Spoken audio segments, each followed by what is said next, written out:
Talking about how to master your morning, the habits that help you get fit, get rich, and set your day up for success before the rest of the world even wakes up.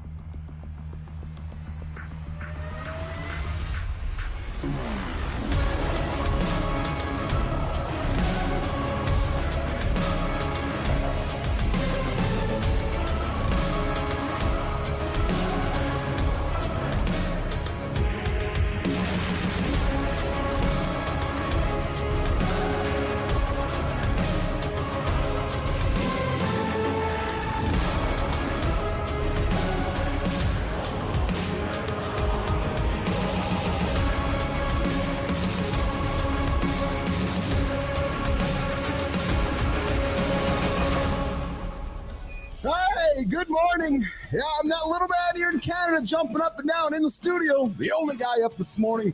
Been up for a few hours.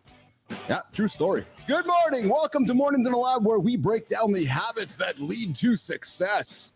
Hey, if you just got this on in your ears right now and you're wondering whether you should get up or roll over or what you're going to do, well, get up.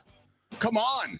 The guy rolling over, you're already going to beat him. So whether you are looking for success in the gym, your bank account, or your business, now is the time to get your ass out of bed. Don't hit the snooze button. You hit the snooze button, you're 9 minutes behind. Hey, I'm your host. I'm Keith Billis. And a quick heads up, I got something to tell you guys. My co-hosts, that John, Marty, and Christina, they all like to talk smack. Oh, yeah.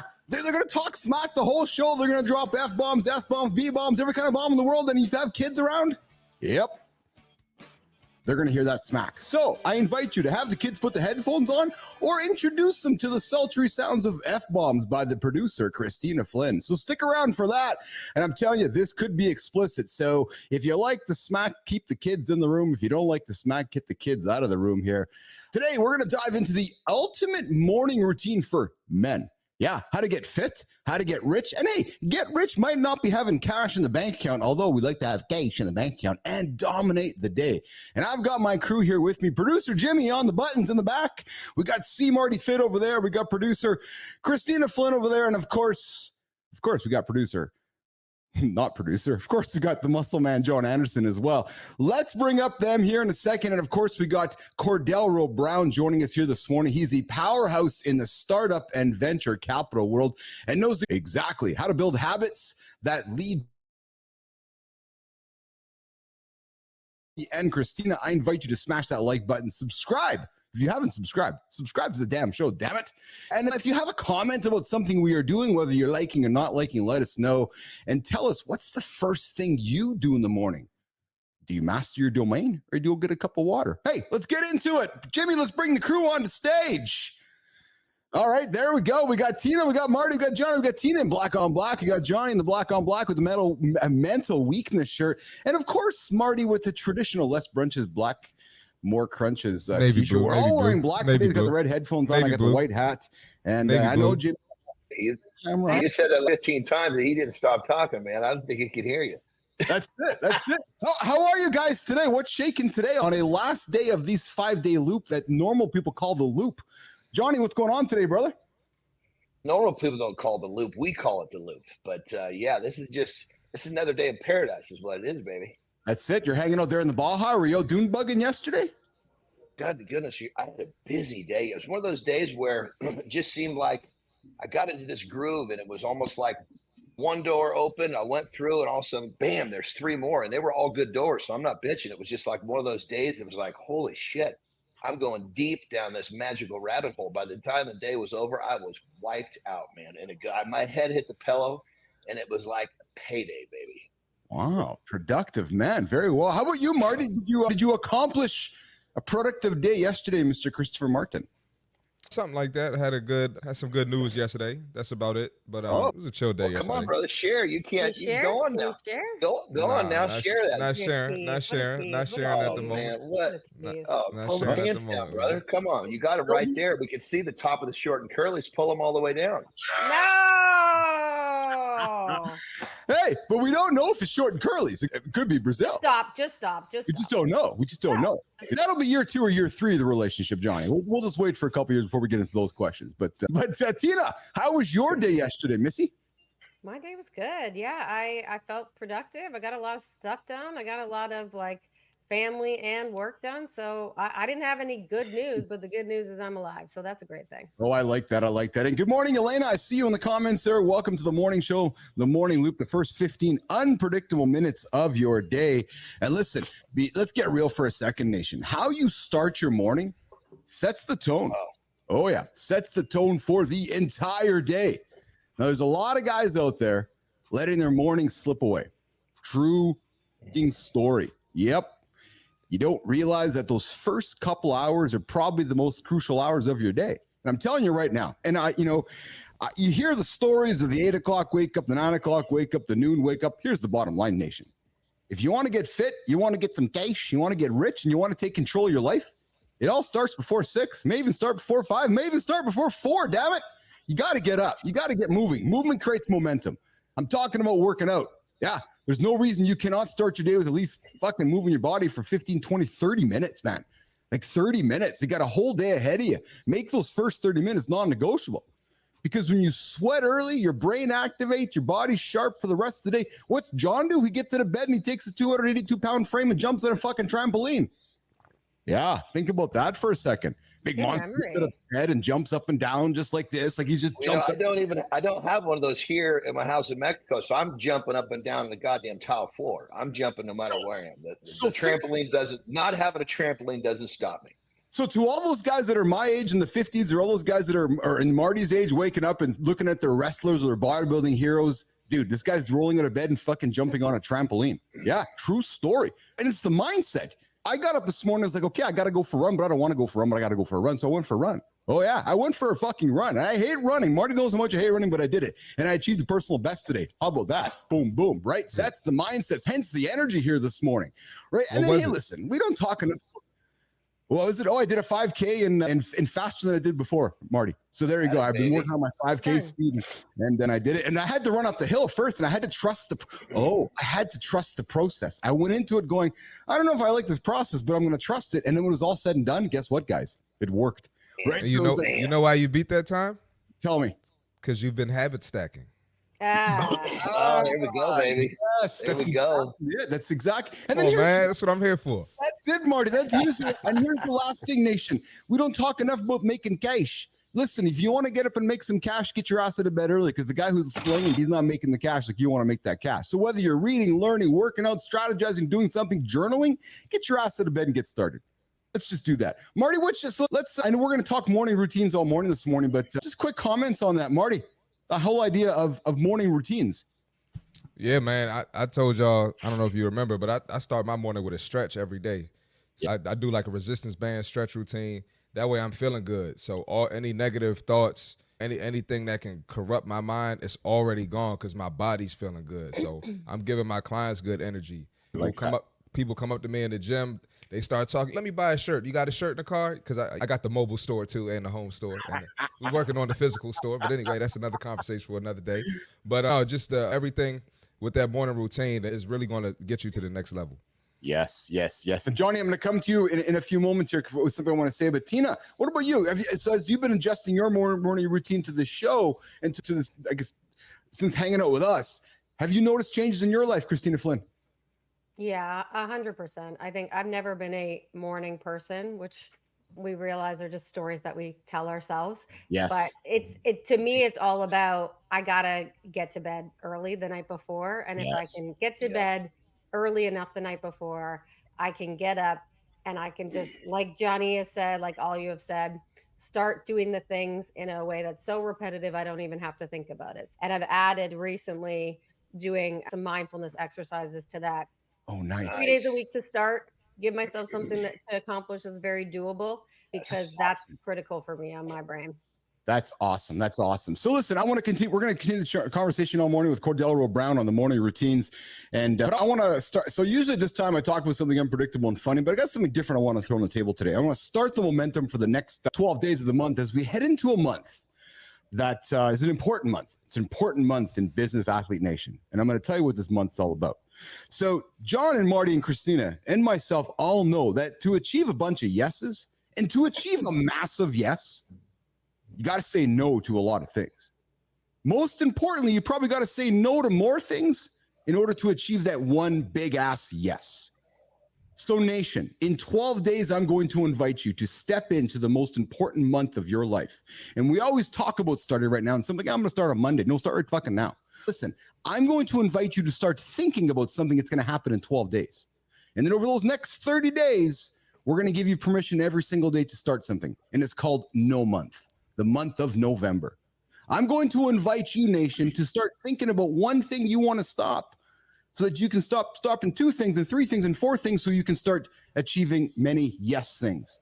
So nation, the month of November is around the table, the no month. Every single day for 20 days, we're going to be talking about and inviting you to put something no on the table.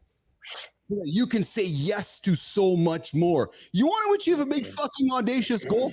You got to say no. And November is the month to do that. Because nation, listen, you got a bunch of tough months coming up ahead of you.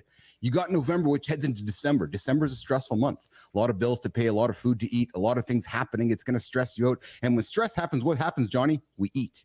We get off track.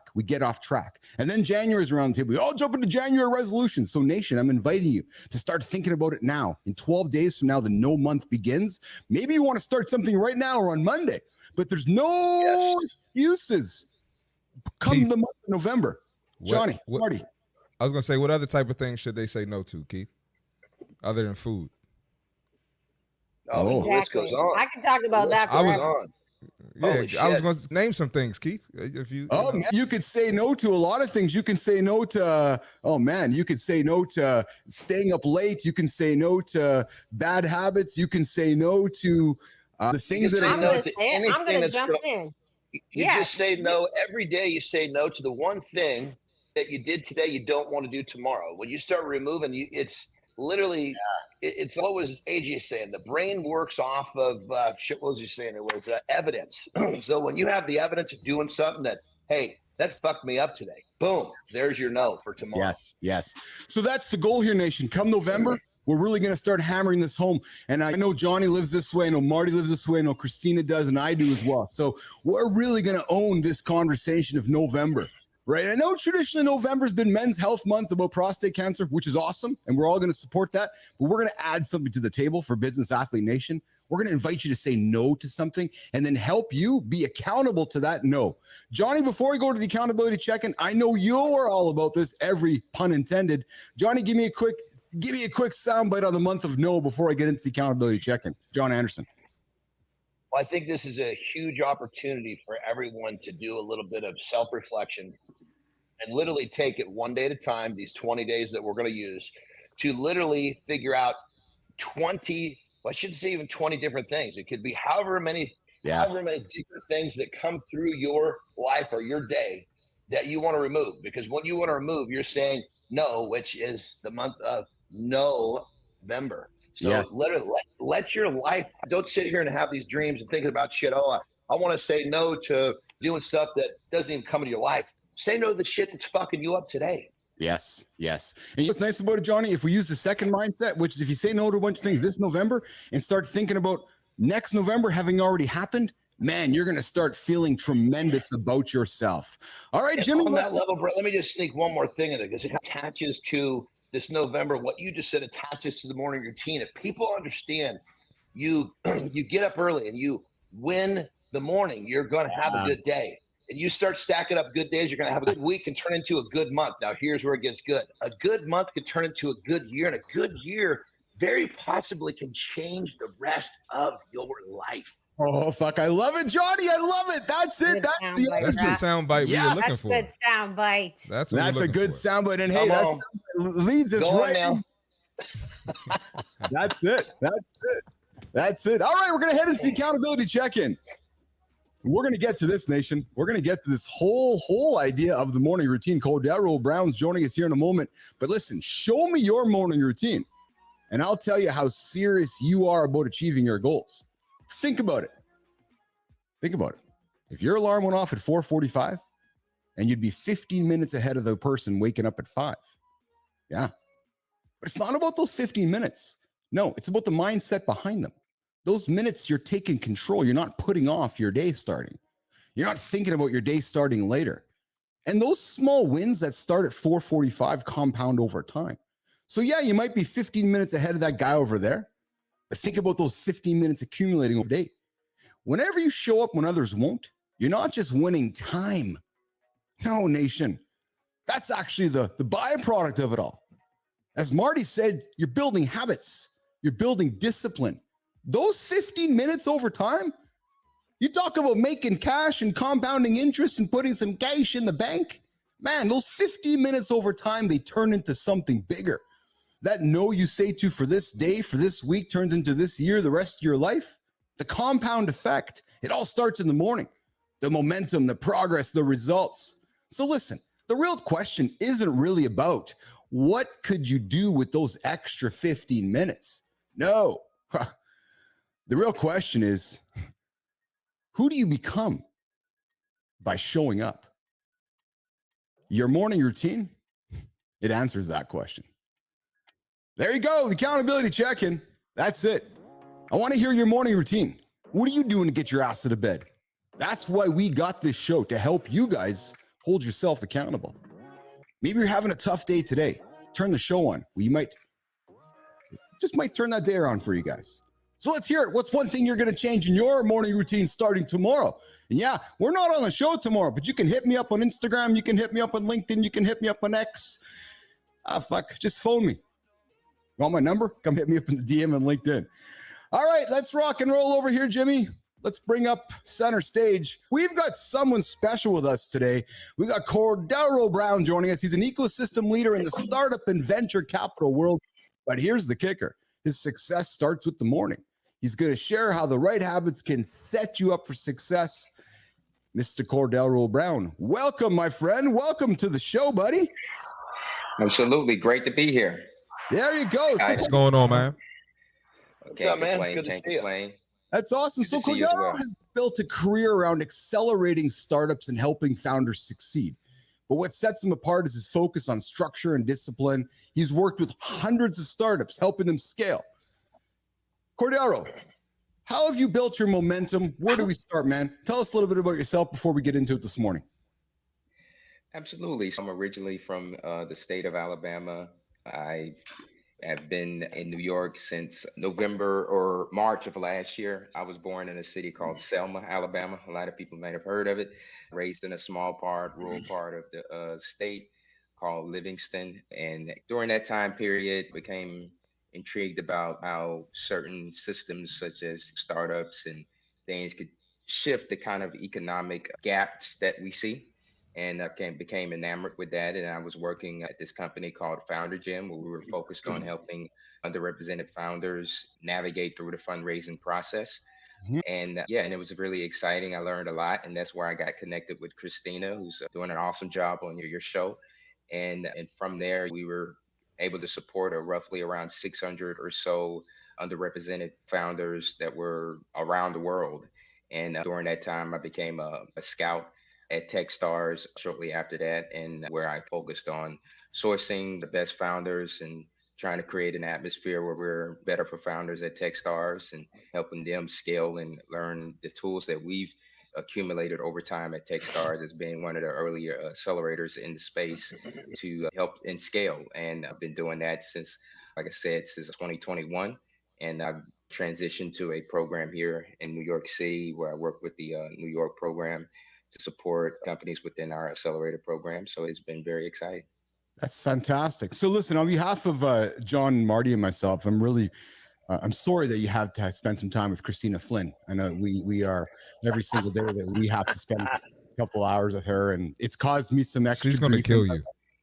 We manage it. So Cordaro, I'm pleased that you shared that with us as well. So thank you for that. And I'm sorry you've had to go through that experience. I know we're still trying to deal with it every single day. So you can see what he's doing. He's doing this where she can't defend herself. See, this is like him getting all the free shots because he knows that he can just keep on going and she's not there to put a whooping on. You know, Johnny, she does take an advantage, brother. She does have the power of the button. She could bring herself up here if she wanted to, but I know Christina's just. Oh, mercy. Get him, Tina. Control and not know that I'm about to jump on stage and defend myself. Get him, Tina. Here's what I've learned.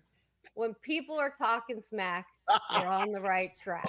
Real quick, I think I would love to see this, and our better audience would too. We put some, and I'm betting. I'm coming right out of the gate before I say what the activity is. I'm betting on Christina. It's a boxing match.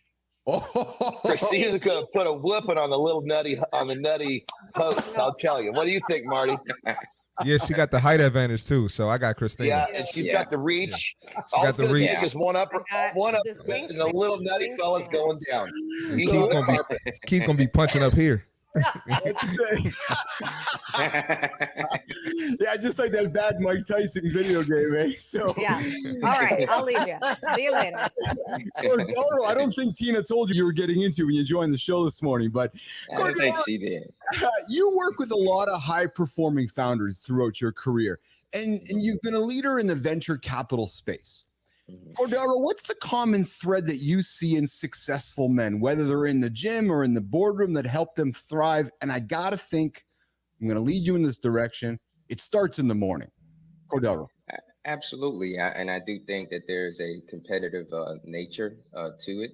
One thing that I could recall, and I hear you all talk about certainly morning routines, but I remember we had a cohort in one of the first cohorts I worked with, working as an investment analyst. They would have a board in the cohort in the accelerator space, and they would mark who got there first in the morning. It was Really? two founders that were competing against each other, and they were like having that competitive nature. So really, they all have their different ways, but I do find a common thread with the high performing ones, that it's about getting up early in the morning and kind of having, like you talked about, that extra, time to either go over a pitch or reread an email that you're sending to an investor, or thinking about how you're going to engage with a customer, getting that extra thoughts and having a solid base to start off in the morning. I find some of the great, best performing founders have a solid routine. I just got Before to Johnny, share go real ahead, quick. Johnny. The mindset of that, I so dig this, because that's my inner monologue. I think to myself, you know what? I'm willing to do the shit that you motherfuckers won't. And that's why I get what I want. End of story. I was just going to add quickly, business, sports, and fitness, they're all parallel. You're not going to walk into a basketball game without seeing them warm up for an hour or two before the game starts. Same with working out, and the same I see with business. Even clients I've had, like they had that same mindset where if I'm training my sports broadcaster for TNT, like he's at the studio early or at the arena early, preparing, getting ready. He's not just walking in and going straight to work like people who hate their job. So that was great, Cordero. Yeah, I think that's very important. Yeah, I think it's very important. I think if I don't have a solid base in the morning, the day gets away from you. So you got to really start off with that good, solid foundation. And I think across a lot of different industries, I think that's important. And you get surrounded by the right people, and they will respond to that competitiveness. Like when I said I'm willing to do the shit you motherfuckers won't, the right people are going to embrace that, and they're going to step up. And then it's going to make me step up. And it's just everybody's just leveling up everybody. And that's how everybody gets so good. So when you say something like that, it's not an insult. It's more of a challenge. And you'll weed out the ones who don't belong. Cordaro, do you think when you were using the reference of those founders that you were working with? Yes. Am I on a delay? Yeah, Keith, you on delay, brother. Yeah. Sound like you're about to ask a question. You say when you use the founders you were working with. I didn't hear the rest of the question. Yeah, I'm sorry, Cordell. None of us heard it either.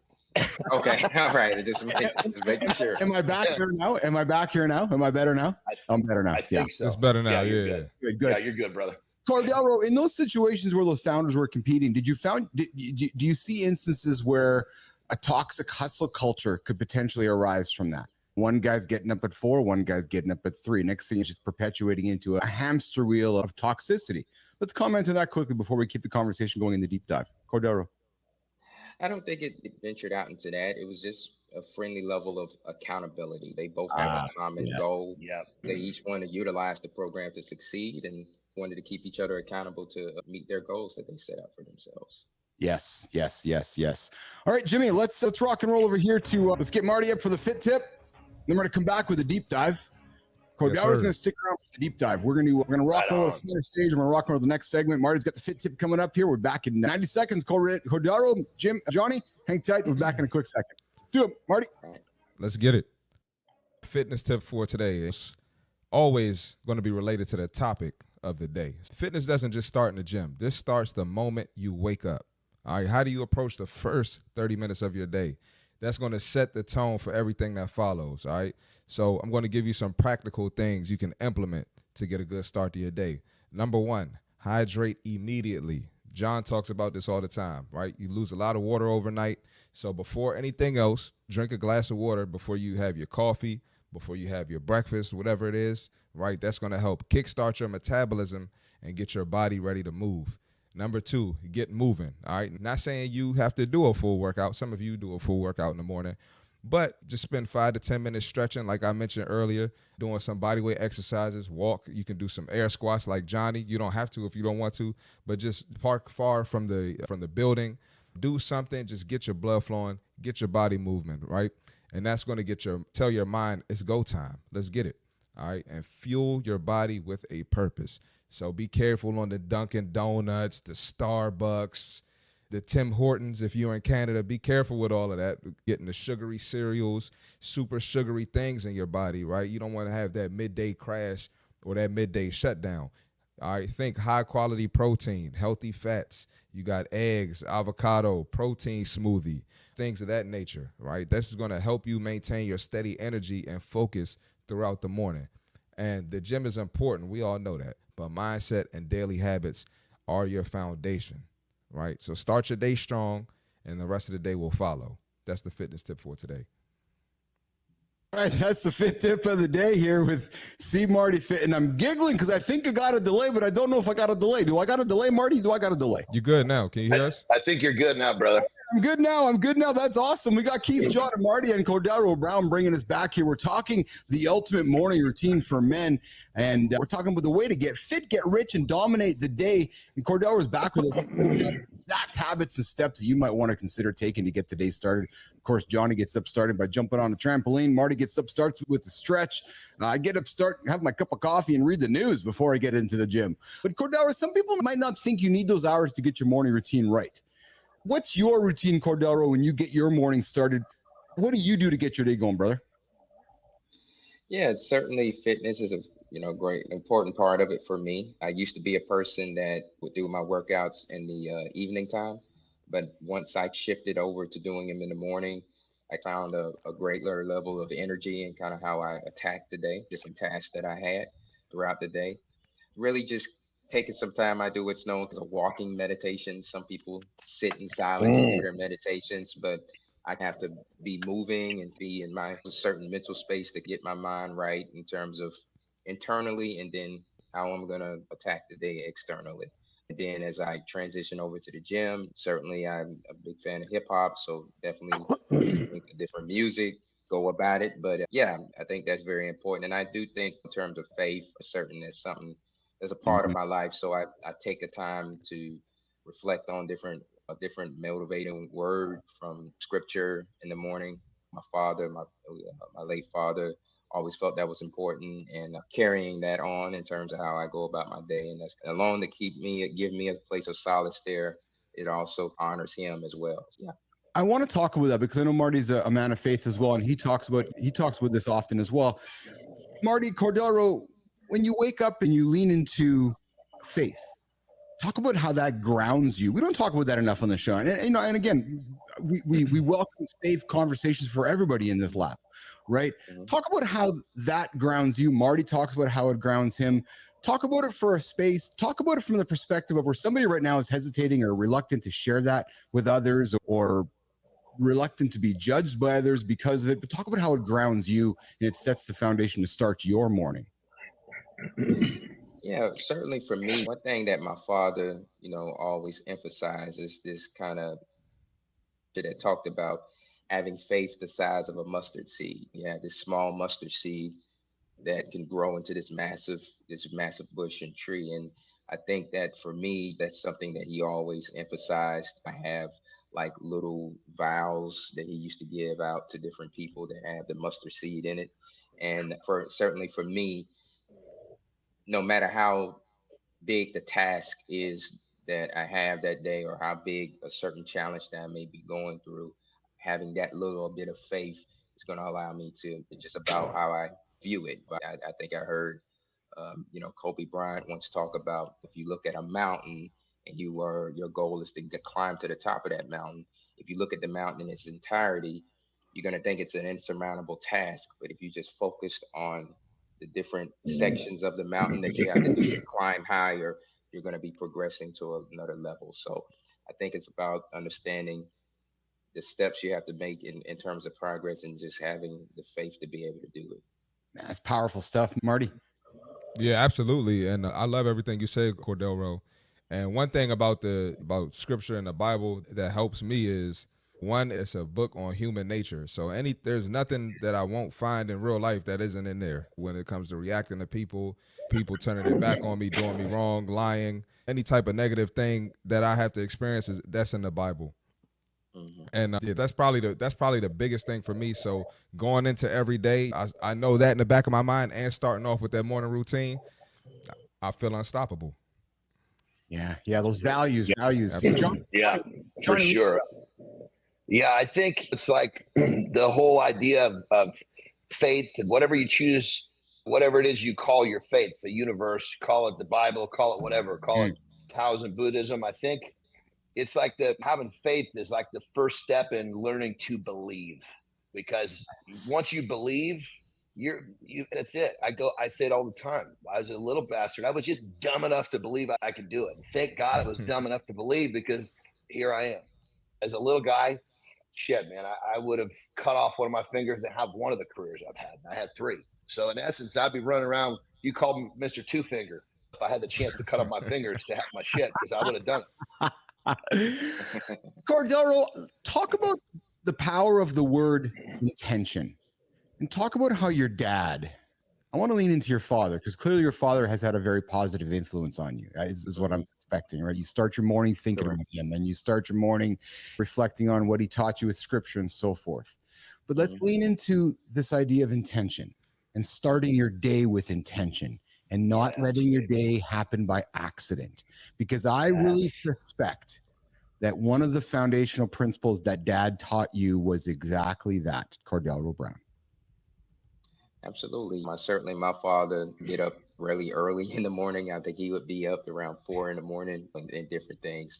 But certainly for me, and one thing I would say to have the consistency of really writing, if you can, write down what you plan to do and how you plan to attack the day, not necessarily in the sense of task in terms of your career or things, but in terms of mapping out your journey in life, because every day is a journey. So you may have a calendar on your Google where you have these different meetings and different things that you have to get done through the day, but you need to have almost a map and a guiding tool for how you're going to navigate through the day. And it utilize, when you think about these different things as a tool, it can help you succeed. That's why I feel like attack the day, you know what I'm saying? Because you shouldn't let the day attack you.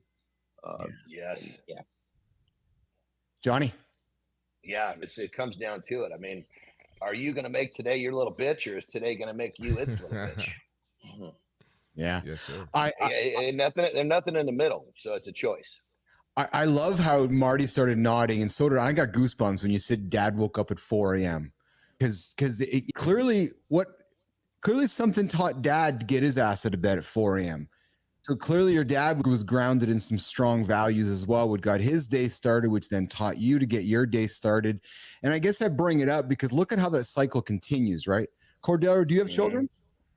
No, I don't. No. If a day comes and you choose to have children, I'm only going to imagine that cycle continues, right? And again, today's show is really all about the mornings, and we trace it back to how you were raised by watching dad get up at 4, starting his day with intention, teaching you scripture, teaching you about the seeds. And now when you attack the day and you find these feelings of stress around you, you just pause, you look at the seed in your hand, and you reflect upon dad, and you go, okay, it's not that bad right now. Absolutely. And that's a perspective that when it comes to my father, a lot of people shared that he did not allow things to fluster him too much. He worked in law enforcement. He was a highway patrolman for 28 years, and he just did not allow certain stuff to get to him. And I think it was because he was grounded in those core principles. And I definitely think when you talk about carrying it on, even though I don't at the current moment have children, those different types of principles I do want to carry on, because I feel like to set a strong foundation generationally, I think those are essential core values to have. Oh man, yeah, this is good stuff. So I'm a father of three daughters, and so the middle and the youngest, the middle started going into middle school, and social anxiety really started hitting. So I could see her having trouble with school. So what I would do is I would do it with both the kids, because you can't do it one without the other when they're in the house at the same time. But I'd get them both up, and I would take them for a run before school, because it would get her in a better state of mind to go deal with the shit that she was dealing with at school. And it made a huge difference. Like weeks into this, all of a sudden she's coming home and she's not having the same story about her day, because she was put into that mental space where she could deal with the challenges coming at her. And this is the kind of stuff that we need to teach our kids, because they don't give a shit what we say. I could have said, no, honey, just go let that stuff roll off your back. She doesn't give a deal about that. Getting her up and teaching her the physical activity to put her brain in the right space to deal with those challenges. That was the lesson. And that's the kind of stuff that I think more parents need to think about, which is exactly what you're talking about with your dad, brother. So I love it. Yes. I love that, Johnny. I love that. You know what I love about today's show is you know what I love about today's show, gentlemen, Marty and John, is that when we brought Cordaro on, we talked about mornings. I had no idea the influence that we were going to learn from his father. We had no idea that Cordaro's success is largely rooted in the fact that his dad got up at 4 a.m. And his dad taught him a bunch of things then. Like producer Flynn, when we put today's show together, we could not have lined it up any more perfect, where this organic conversation leads us in a direction of possibility and intention without even really knowing it, right? Through the power of story and through the power of curiosity. Magical, frankly, just magical. If you're listening to the last 12 minutes of the show here and you're not inspired, then just fucking roll over and go to bed or go change the channel. Honest to God. Seriously. Brother, this is literally the universe starting to line shit up for us, because we're here putting into work. We're here trying to change lives. And now these serendipities are starting to happen because we're doing what we're doing for a bigger, better cause. It's beyond ourselves. And now the universe is behind us. And that's exactly what you just described. It's going to just keep getting better. Oh, I love it. So Cordaro, thanks for sharing that, man. And listen, Nation, if you're ready to revamp your mornings, let us know in the comments. Shinku, I see you over there, brother. I appreciate you. And I appreciate you showing up every single day with us and continue to share. So listen, if you're looking to revamp your morning, let us know in the comments. What's one habit you're adding to your routine? Or as you heard us a number of minutes ago, the month of No is coming up. What's something you're going to remove from your routine? And listen, if you're finding value in today's discussion, hit the like button, share the episode. Tell somebody about the awesome morning show that you discovered called Mornings in the Lab with Keith and Friends. Listen, Cordaro, brother, thanks for being vulnerable. Thanks for sharing your story this morning, and thanks for coming by today. Here's the question for you. How can our community, how can Business Athlete Nation connect with you, find you? Tell everybody about you, how they can find you. And here, take a quick minute to prop up Cordaro Brown and all the great things you're working on, my friend. Absolutely. You certainly could find me on LinkedIn, Cordell Brown, on Instagram at Cordell Rowe, on Twitter at Cordell B, or X as it known now. And I always share what I'm working on and different things that I'm looking for in terms of the work that I do and the entrepreneurs that I work with. So certainly excited to connect with anyone that wants to learn more about what we're doing. And just again, it's an honor to be on your show, and certainly important, as I said, start your mornings off right and lay the foundation and lay the bricks down for how you're going to attack the day. Definitely. Thank you for giving me the platform. I love that. You come back to see us again sometime? Hang out with us again?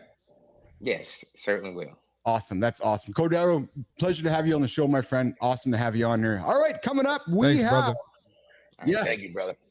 All right, Jimmy, let's rock and roll to the next segment of the show. We got it. Why is my mouse not working? There it is over there. All right, we got Jory Jansen joining the show here. Jory, I got no music for you yet. That's this weekend's task, is to add some music for Jory and AJ to bring them into the show. But hey, today, Nation, we're going to talk about, with Jory, our resident nutritionist, performance dietitian expert, and the all-time, gentlemen, I got the button here. I got it, Marty. I'm going to get that organized this weekend too, which is, Yes. There she is. There she is. Jim, we got to bring her up there. All right, there's Jory Johnson. Good to see you, Jory. How are you today? I'm great, thanks. I love that, listening to that part of the segment. It just reminded me of when I'm working with, doesn't matter if they're like 10-year-olds or if they're 80. I do this. Am I on a delay again? That it's like, you're on delay. And I have paper plates, and you write on what's in your world, and then from family, work, your health and wellness. So it's your plate. And you turn it over, and it all matters. What do you need to start doing, stop doing, and what you can continue doing? Oh, I love that. So what's on your plate? Look at I love that. That's good. There we go. Hell yeah. I think Keith, you okay over there, brother? I think Keith's trying to get it together. Yeah, I think we even missed. I think we even bumped past the lifestyle. We went past the lifestyle tip. Yeah, he's all twisted up back there.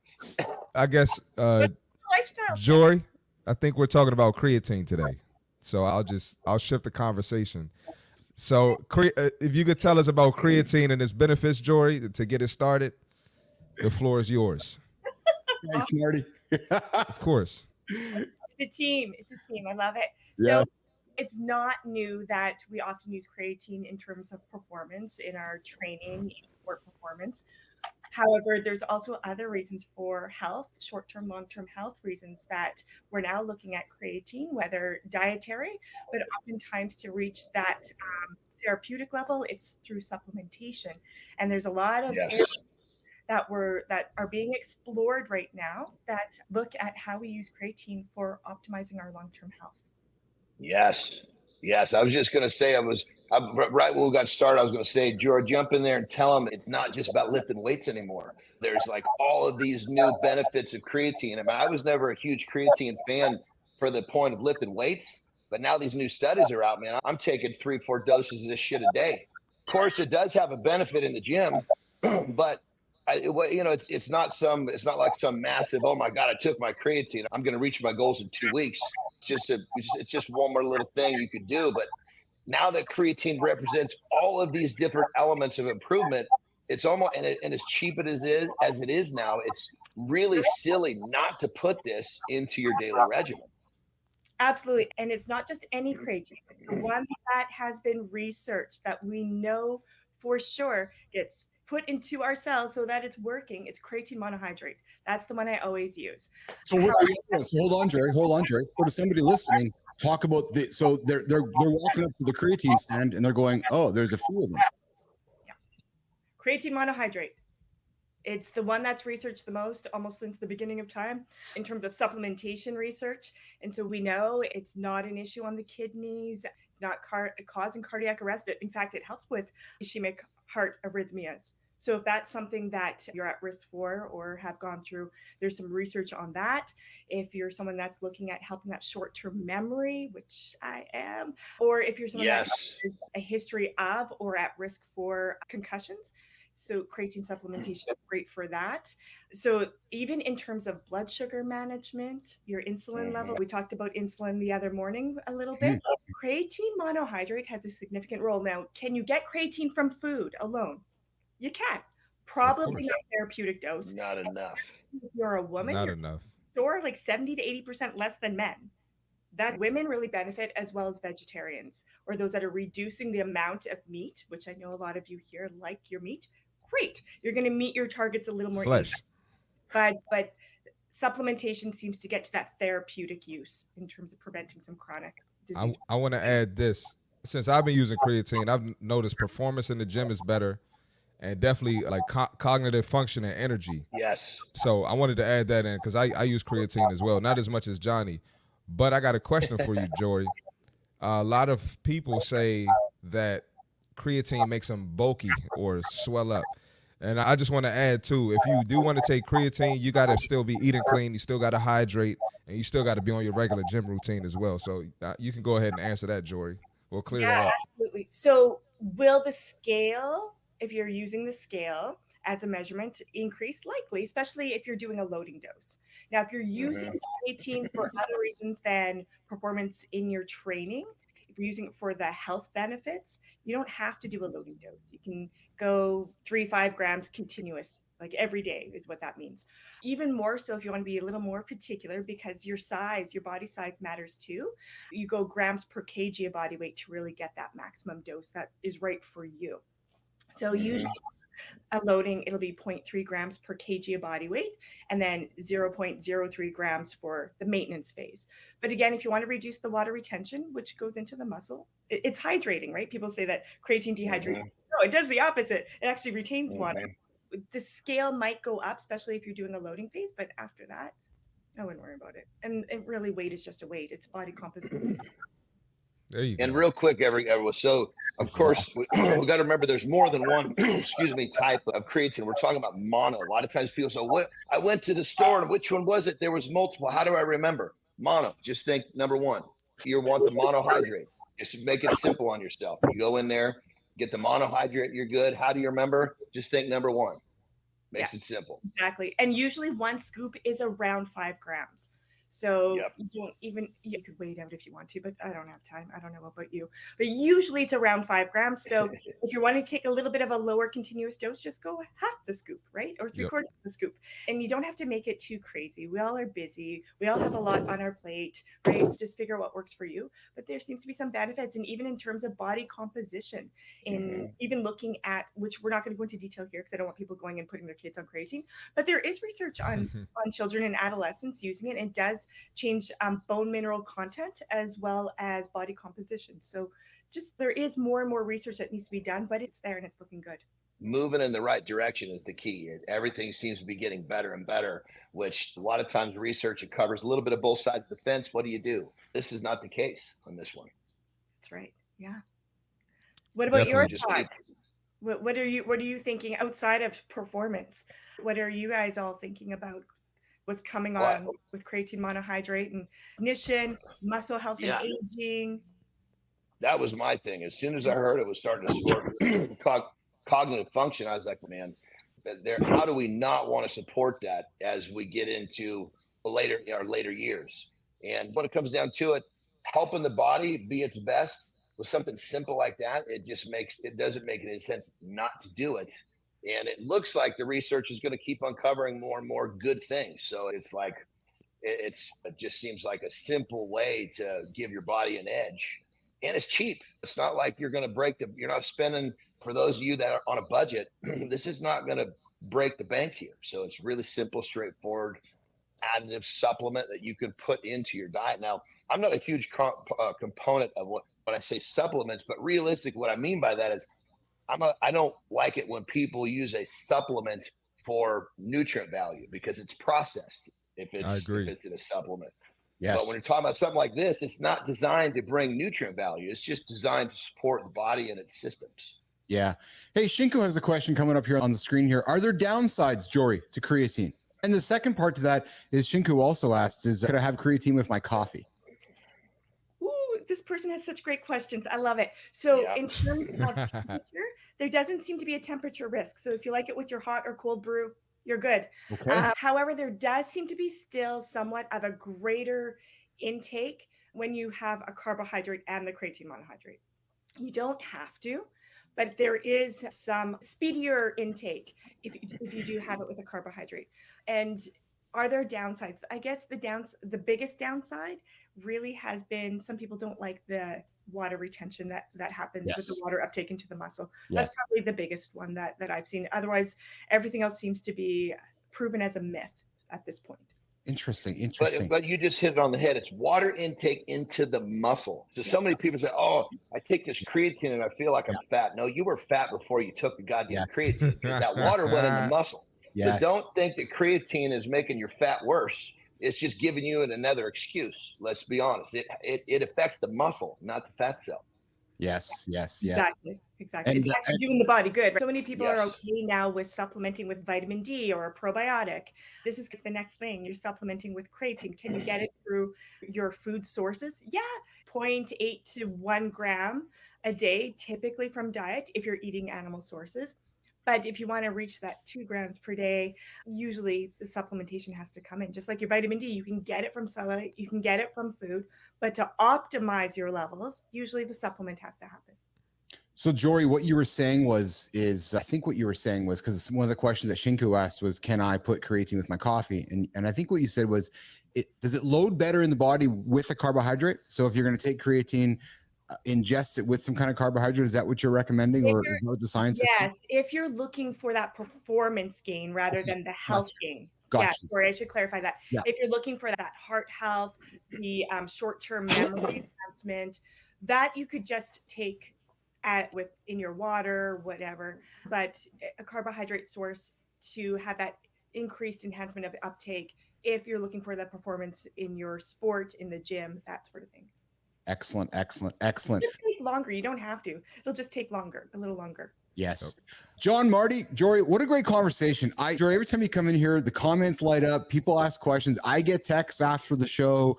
I see the comments on LinkedIn and so forth. People are curious about the knowledge you bring to the table. So very grateful for what you throw out there today. Was extremely valuable. And I think, Nation, what we learned is that the most important thing about creatine is it's not just about your body for the gym. It's not just about building muscles, right? It's neurological. There's a lot of good things that you get out of creatine. So we invite you to spend more time researching it.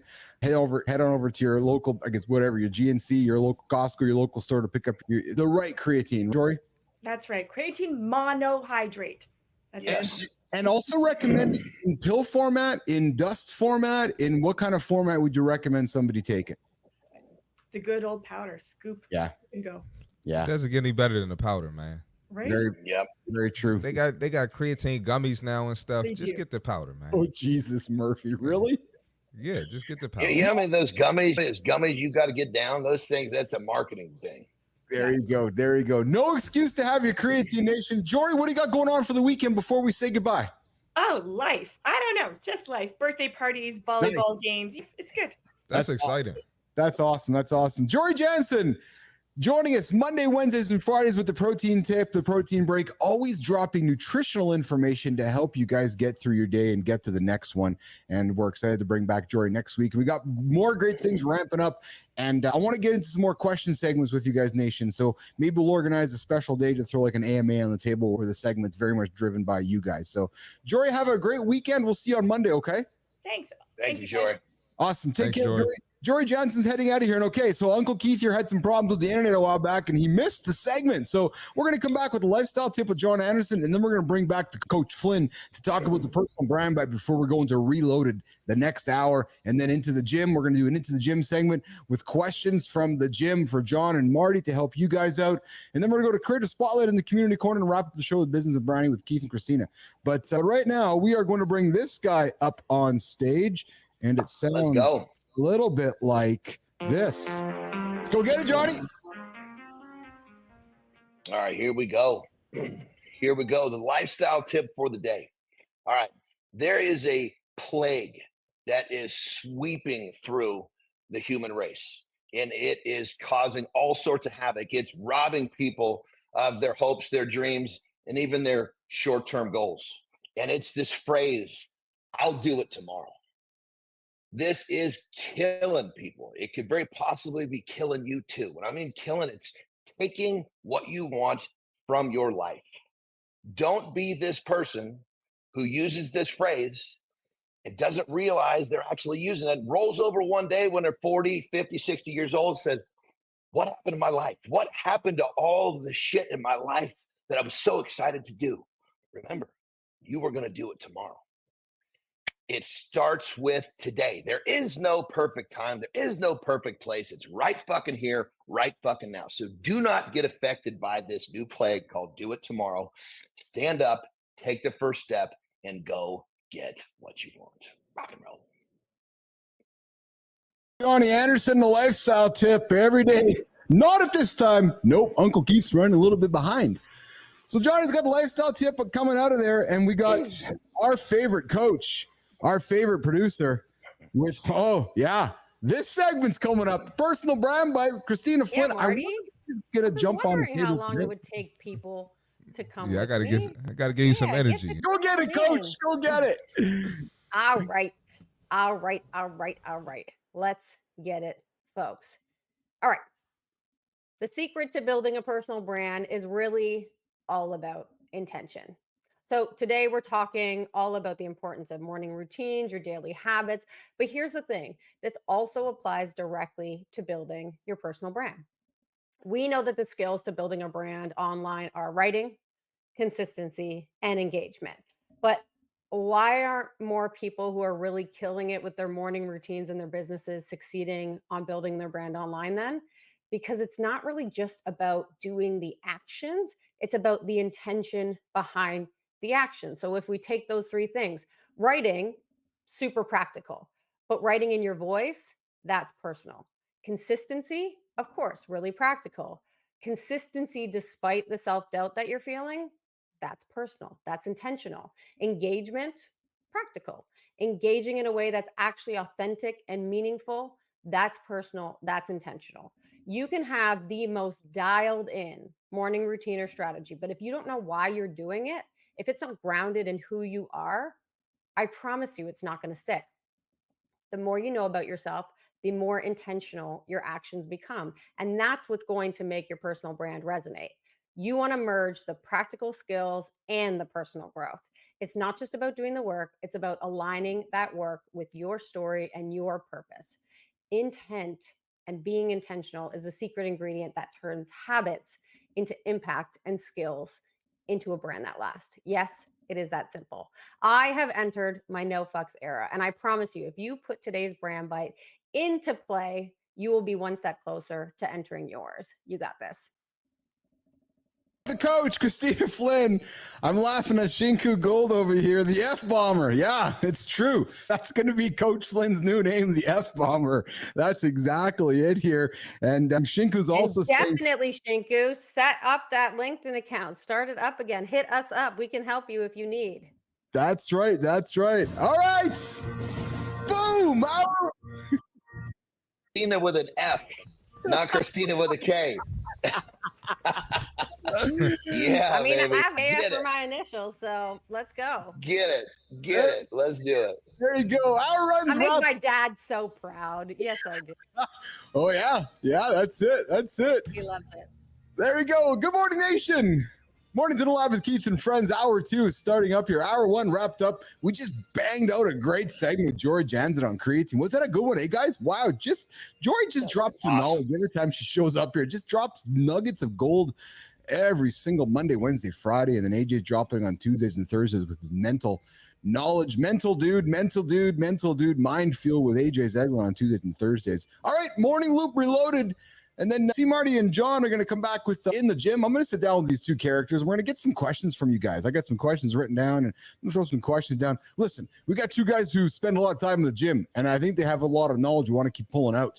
And then we're going to end off the show with the business and branding conversation, of course, after Community Corner. But first, hour 2, we're going to kick off Reloaded with a topic, gentlemen, looking at you guys, and looking at you guys about this one. And I thought I'd bring it up because next week I've got a Dr. Joan on the show. We've got a Dr. Joan on the show talking about performance, men's performance in life, etc., etc. But gentlemen, as we're approaching the weekend, guys, I'm thinking that you might be wondering about having some intimate relations with your partner. Yeah. Oh, goodness. And I'm thinking that you might... Hold on. Let me just intervene right here. I'm just going to tell you, I can't come to the last 30 minutes of the show because my Terry time starts 2 hours early today. And that time is intent to make sure she lives longer. Yes, we're getting through to a lot of planning. That is, talk about a morning routine, y'all. I was up a little early, baby. You just slide things forward. Or slide things in. We're sliding over here, baby. We're sliding. Well, hey, Tina, what's going on, Tina? What's going on? Everything has gone to shit. Why has this gotten so out of hand already? If you want to slide things forward, we need to have something rigid to slide something in. And sometimes things don't become rigid. And gentlemen, if we have bad habits, we can have bad habits that cause the erectile dysfunction. Awful segue. That was maybe one of that your was terrible. Hold on. You know, that was terrible, bro. What are you doing, Keith? That was awful. Listen. He was giving it his all, baby. He was swinging for the fence. Really Did it go foul? Possibly. It may have gone Damn. foul, but he was swinging for the fence. That's what it's all about, baby. That wasn't foul. That wasn't foul. He did not hit that ball at all. There was no contact. He got a piece of it. He got a piece of it because he was talking. If he didn't get a piece of it, he wouldn't have said a word. No, I already expect Keith to say some corny shit every episode. I already expect it. That was awful. I've never heard Keith say anything that bad. That was worse than the pole joke. Of these shows, I'm not saying it was good. I'm not saying it was good, but I'm saying he was swinging for the fence. He was swinging, baby. He was swinging. Hey, do we not give people credit for trying in this show, gentlemen? Not that one. That's what I just said. You were swinging, baby. You were swinging. You weren't bunting with that one. You were swinging for the fence. And you got a little piece of it, but it didn't quite make it out. I disagree. There was no piece. Take that joke, throw it in the trash. Throw it away. Here's a new. Listen, here's something new for the show right here. Listen, here we go. We don't bunt on this show. We swing for the fence. And sometimes when you swing for the fence, it doesn't work. Sometimes you strike out, but we don't bunt. We don't play the easy. Bunts can be incredibly strategic. And sometimes John made you it don't worse. want to be hitting it out of the park. No. Sometimes you got to make the move. There's That's not no necessarily place going to get it over the fence, but is going to get you on base. And sometimes it just needs to be an RBI. Yeah, Tina. No. Yeah, Tina, get him, Tina. Because the philosophy of life, man, you got to swing. You got to swing the bat. You got to play to win, baby. Playing to win. Listen, Christina, I'm with you. I'm with you. You can bunt. You can be the bunter of the show. I'm the pinch hitter. That's just the way it works. You know what? You go ahead. I will be the bunter of the show. I will be strategically aligned to make sure all of you motherfuckers that are just swinging and missing are actually laddering up to something. Because if you ever say, John, we need you to bunt, I'm not coming out of the goddamn dugout. I already knew that. Let's be honest. Good. As long as we got that square, we're good. Okay. Are we friends again? Let's go. We're always friends. We're always friends. The power of the segue. And you know what, nation? If you've been witnessing the last 3 minutes, if you have a boring podcast or a boring show that you want to add some value or entertainment to, you can hire Keith, Christina, John and Marty to bring life to your podcast, to bring your show to life. I'm sure a lot of you guys listen to boring shows and you're like, oh, yeah, I'm going to sleep to that. Fuck, hire us. We'll voice it for you. Yeah, we got collabs open. True story, 100%. But hey, I'm going to go back to what I was trying to put on the table, guys. I'm going to go back to my segue, which was the rigid segue. Yeah, the rigid segue. That's it. That's it. Does the rigid also slide? To Dick S. Lang in the comments. Good to see you here this morning. I invite you to like the channel, subscribe to the channel, and get a picture of Marty's expression right now. So listen, Dick is real. I thought you were joking. There's really some of the comments named Dick. Oh Jesus. Long. Oh Lord. It's the universe lining up these moments, man. Dick has never been here until we're talking about dicks. Goodness gracious. It's definitely a troll. He showed up at the perfect moment. Listen, you guys are going into the weekend right now. You're going into the weekend right now, and I'm suspecting that you might have some habits that might be causing you some erectile dysfunction, and I'm just going to call them out. Yep, I'm going to call them out. There's 5 habits that might be causing you this instead of this, and you might want to just have some awareness. So we're talking about morning routines this morning. Hey, all this starts in the morning, and we're going to get after it with John and Marty and Christina. Johnny, number one for guys that are not getting themselves rigid, drinking too much alcohol. John, you want to tackle this one, brother? Yeah, think of it like this. I get this my clients will always ask me, hey, is drinking going to slow me down? Is drinking going to wreck my progress? Well, think like this. Alcohol is basically, the body recognizes alcohol as a poison. And so when the body receives any type of a poison, its job is to get rid of that shit. So it's always going to worry about survival first. When it comes down to it, if you put any type of poison in your body, it's going to has the potential to have a softening factor on your stiffy. Yes. That was a weird turn of events. Number 2, Marty, I'm coming to you, brother, because I know you value this one. You're not getting enough sleep, gentlemen. If you're not getting enough sleep and you're rolling over trying to have some fun with your missy or your partner or your mister or whoever you're trying to get some fun with, you're not sleeping enough, you're probably not getting the morning wood or the evening wood or the afternoon wood. Marty, talk about sleep, brother. Just bang that point home. I was just going to say, if you're not getting the energy, because getting an erection is mental too, right? Yes. So if you're not getting the sleep, and all you're thinking about is I'm tired, or I should have got more sleep, or you're hungover, you're getting the drunk sleep, you're not getting the REM sleep, REM sleep. Yes. That definitely contributes to it. So get your sleep, fellas. Yeah. There you go. 100%. That's so true. The sleep might be one of the biggest elements. So think like that. If you're looking for that diamond cutter, make sure you're getting your 8 hours of sleep every night. And nation, we're not dropping nothing new for you. No, we're giving you obvious things. But my point with this is to create some awareness as you're listening right now going, yeah, maybe I'll make a different decision today. And hey, as we're coming into the month of November, we talk about removing a lot of no's to achieve a big yes. Maybe some of the things I'm throwing out there are things you might want to consider. Next one is the most important non-negotiable for every human being on this show. If you're being physically inactive, you're walking around with a limper. Got to get active, man. Got to get the blood moving. Right? Go lift some weights, go get strong, go for a walk, go for a run, go get on the bike, go do something. If you want to get a hard one, go get active. Marty. I got to throw something in there for the fellas. Tina, I'm sorry. I know I've been on your side all day. I'm sorry. I'm with the fellas right now. I don't know about y'all, but when I'm getting a good lift in, the blood is rushing. It's almost scary. It's scary, bro. Yeah. So I don't know. I thought it was just me. A good piece of wood is all about blood flow. So if your body is not accustomed to having that regular blood flow, you're not going to get that piece of wood you're looking for. Yes. Nah, I'll be ready after the lift. I'm like, I'm ready, man. That's it. There you go. There you go. I'll tell y'all what. I never have a problem with erectile dysfunction because my penis is always hard. I just pull it out of the drawer. Oh, there we go. Now she's coming to our side of the fence here, Keith. I'm out of here. That was good. That's it. That's it. Marty's the Lone Ranger, baby. Jesus Christ. I'm just pressing the rim shot buttons. Yeah, I did say rim shot. It does say rim shot. I didn't say rim job or rimmer. I said rim shot. So that's what it says here. So hey, I'm a lesbian. I don't need to worry about it. I just pull it out. It's fine. I'm good. Always ready. Yeah, that's very true. There's no arguing with that. And that's the good part about that one.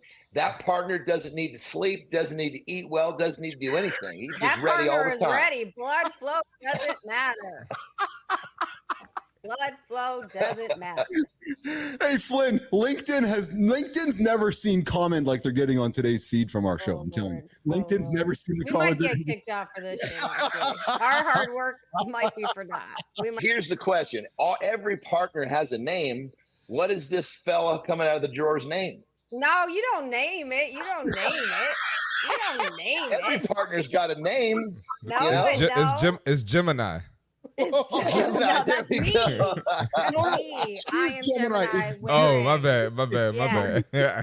Jim and Gemini. It's Jim, I'm thinking. Number here, we got Shinku laughing here on the side. We got to put some funny comments on the side here. But listen, next one, gentlemen, nicotine. Nicotine's killing the heart on.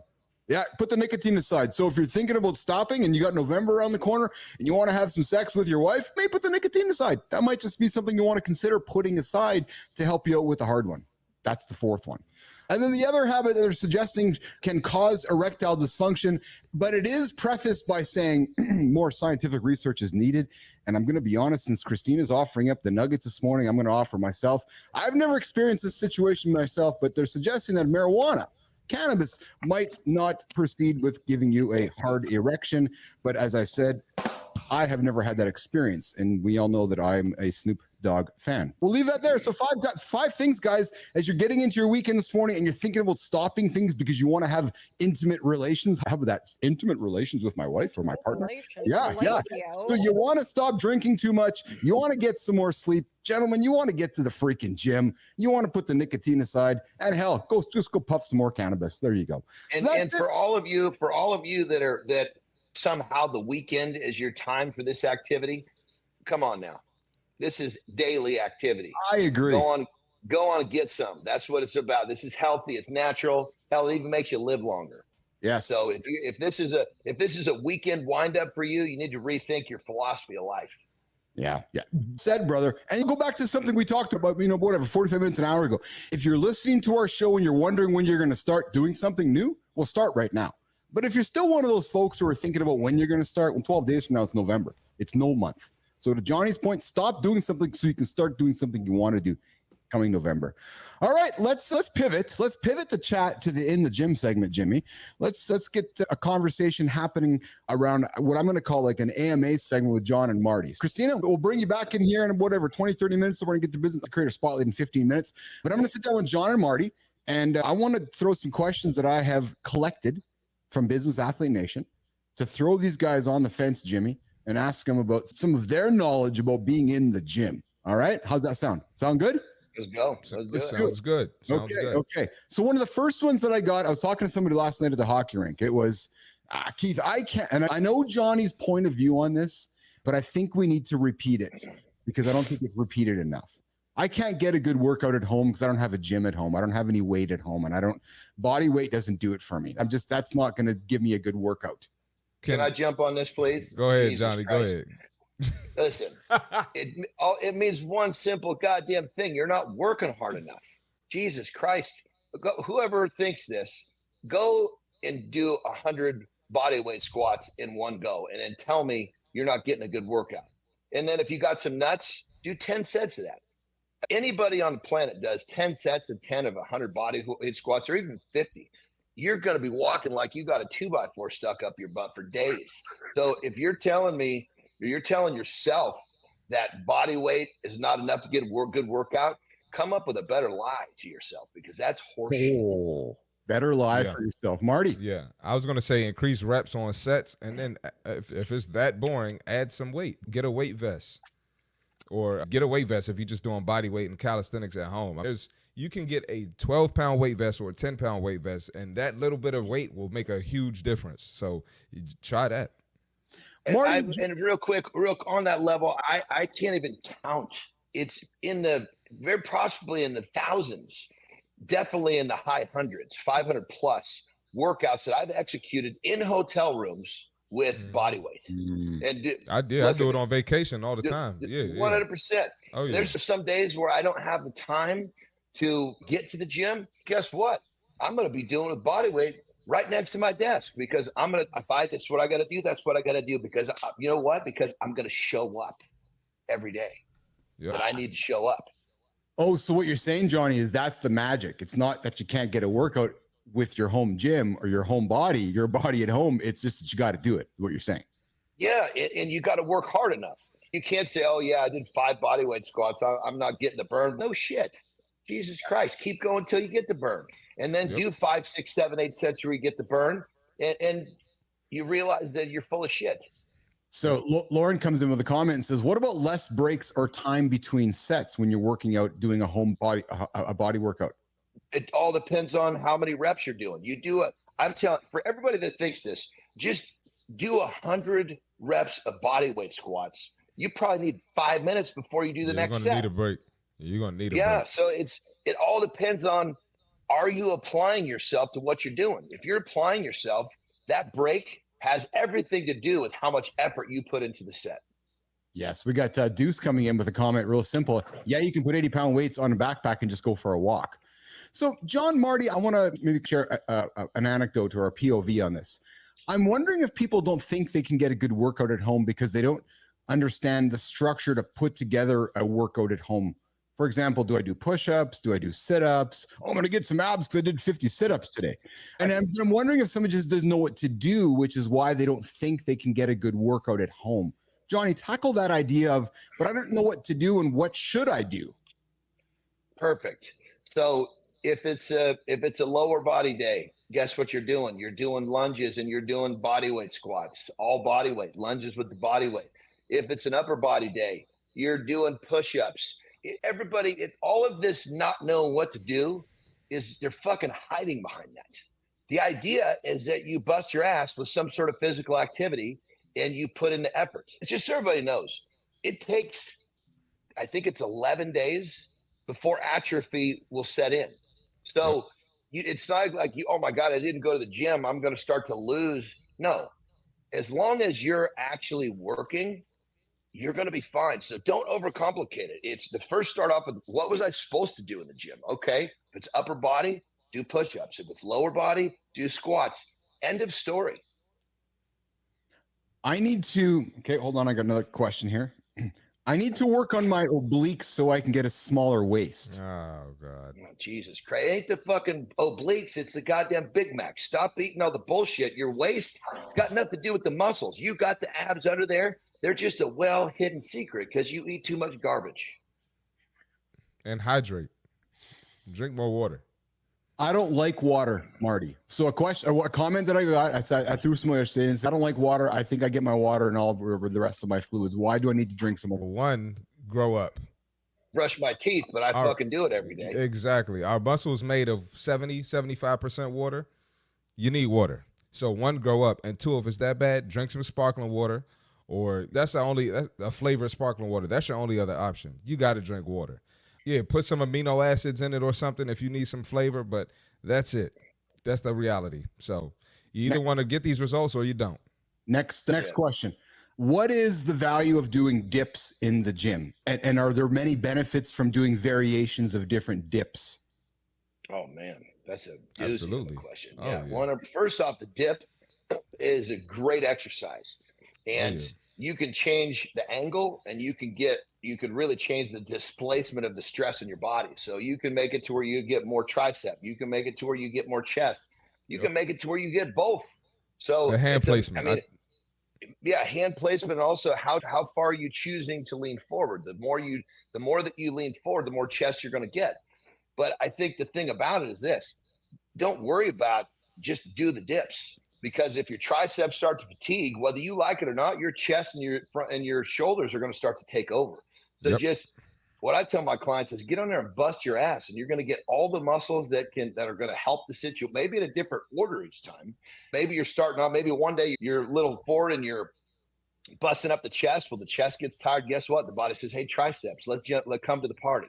Or maybe you start off with the triceps and they fatigue, and the body says, "Hey, chest, start picking up some of this load." So the dip is a great movement. Stop worrying about what is working and just do it. Mm-hmm. And you can add some weight to the dips with the dip belt or weight belt. So try that as well. That's another one too, man. If you do failure, just body weight, dips to failure, that's going to mess you up in a very good way. And a lot of people have challenged shoulders. So if you got to challenge shoulders, just do your body weight and make sure you're finding a pathway that's not aggravating that shoulder, and just take it until you can't do it anymore. And you're getting a hell of a good workout. I wasn't going to go here, Johnny, but you said something which I know a lot of men, and then women too, struggle with. And you said the word challenge shoulders. It's funny. I was telling Marty this.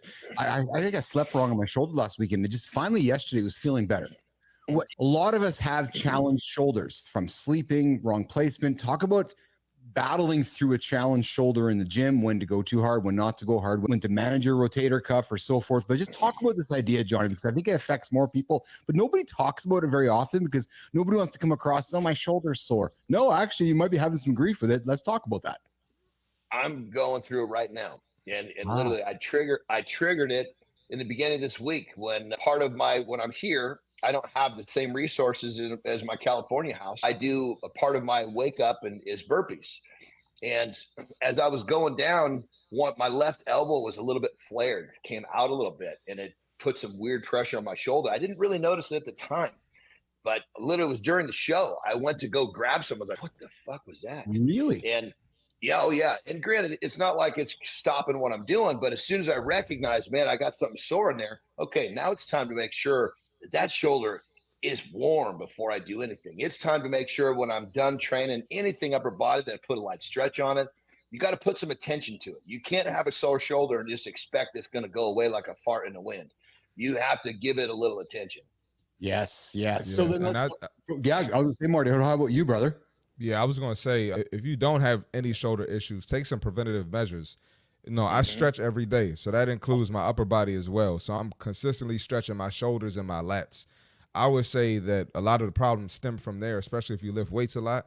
You can't be lifting way more than you stretch, and that's what most of us do. So if I lift 5 times a week, I'm definitely stretching at least 5 times a week, and that'll free up some of the issues as well. So, gentlemen, before we wrap up, then let's keep the conversation on shoulders. Johnny, first to you, and then Marty to you next. recommend some light or some shoulder stretches? Try to describe them to somebody as they're tuning in right now about how they can start their day to warm up their shoulder, Johnny. I think the best way, if you got a shoulder issue, is, like Marty said, if you don't have it, the best thing to do is every time you train, just make sure you're keeping your shoulders loose. But if you do, in my situation, I just dinged it accidentally. And it was like, okay, at that point now, I have to spend the time before I train, to literally start moving and figure out where that spot, like it's right there. Oh, right there. Yes. And so I know where it is. Now I got to start moving around it. I got to start getting blood in there without triggering. I don't want to trigger it. I want to get blood in there, and I want to slowly open it up. So a lot of times it's not like a muscle in many cases where you find that tight spot. Okay, I want to get on it, stay on it. You got to just finesse it to where that flexibility opens back up through movement. And then once you're done training, in many cases, you're going to feel that it feels much better. That's when you spend the time to get it opened up. The easiest way for stretching for me and for my clients is to habit stack. You put just 2 to 5 minutes of stretching after your workout. You're warm, you're there. The stretching doesn't hurt, and it's very preventative. Marty. Yep, and I wanted to add in too, and I'm not a physical therapist, so I don't know the exact terminology, but everything is connected. Give the attention to your shoulders, yes, but one thing I do that's underrated that people don't talk about is stretching my lats as well. So when I got like a whole resistance band routine I go through, I mentioned earlier. When I'm doing that, I'm stretching my lats out too. So I'm stretching the whole upper body, because a lot of times the shoulder injury might just not directly come from the shoulder. It could come from a tight lat or come from a different issue. So I would say just stretch everything upper body, and then do the chest and shoulders. And if you go to massages, get them to massage your forearms, get them to massage your biceps, your triceps. You try to get all the tension out of your upper body, the same that you would your lower body. Yeah, I use bands as much as I can. I bring it up because I see Deuce with the comment here. I use rubber bands, stretch, and I use bands as well. So I learned a bunch of stretching, Marty and John, from AJ. AJ did a really good job teaching me stretching, teaching me band work, and I brought those home, and I do as much as I can. And that's what I did, John. Excuse me, when I had my bum right shoulder from sleeping on it wrong this week or lifting or something, it was interesting to hear you describe it, because I found the spot. I'm like, okay, that's where it is. And then and then I knew where not to go too far with it. And then I just, what's the term you use? I kept it warm, right? I kept it loose. What would you say? That's exactly what I did. And it worked itself out. Yep. Yeah. You just got to find that spot and start working around it. And that spot will slowly start warming up without getting triggered. When I say triggered, when you get oh shit, like an ouch, that means that you've done enough and you very possibly are creating more inflammation, which is what we don't want. Yes, exactly. All right, I just added a sound effect to wrap up the In the Gym segment. I'm just working shit on the fly today, Nation. That's what you do here. Okay, we're gonna start working towards the end of the show here. The Community Corner segment coming up. Hey, listen, every Friday, or we're gonna, maybe it's gonna be, I don't know. I want to continue doing this Ask the Gym Expert segment. You guys have a lot of great questions, and Shinku just comes in and says, "My friend had hands, but they snap." I'm not. Shinku, what kind of bands did you use? Yeah, you're supposed to use gym bands, Shinku, not rubber bands. Not the ones you buy at Staples or Office Depot. I don't know what bands he used. Wrong bands. Yes, exactly. Yeah. All right, Community Corner segment. We're going to go around the table, check in with everybody to see how they enjoyed today's show or perhaps the week. And then, Johnny, you sticking around to the end, or do you got to rock and roll out of here today, brother? Like I said earlier, that started that crazy conversation. My Terry time starts 2 hours early today because I'm really working on her longevity today. Oh yes, that's right. Okay, so we're gonna make this around the table faster. So we got Johnny on stage here. Johnny, highlight for you for today's show. What did you take? Give me a nugget from today, or give me a nugget from the week, brother, as you reflect. God, there's just so many of them. And I think like today, I really like the segment with Jory on creatine, because of course, we talk about ways to perform, but this also plays into just overall well-being. And really, we try to bridge those together here. And when you bridge performance and well-being, it leads to quality of life, better quality. It's just a chain reaction. And so I like that simple little tip of creatine can really help someone's overall well-being. I know when I started using it, I actually got more clear in my brain faster, because it basically helps you. It's pulling water into your brain. Even your brain gets dehydrated at night. Yeah, no kidding. You noticed today, Johnny? Oh yeah, I could notice that. I always get up, drink my water. I know that I'm I can track how quickly I get back to square. Like I'm okay, I'm back, I'm here. When I put the creatine in, I noticed that it was increasing that pace to get me back to where I want to be. And I put my shit out, I put it in my coffee. Sometimes I'll just literally get up, take a tablespoon, put it in my mouth, down with a little bit of water. It doesn't really matter. What's that? Of course. Creatine in the pocket. It's really intense. Yeah. Creatine in the pocket. Little baggie, I just rip the side off and just shove it in my the mouth. creatine in the pocket might be you're looking for in the Well, pocket. that's where you draw the line. No, because the pocket is reserved for flesh. Or peanuts, nuts, Johnny. No, I thought nuts too. Or hard-boiled eggs. That's right. That's right. There's going to be. That's disgusting, man. Dude, Well, so check it out. So quick story on that. Here's how. So when I was wrestling, right, I was in Japan.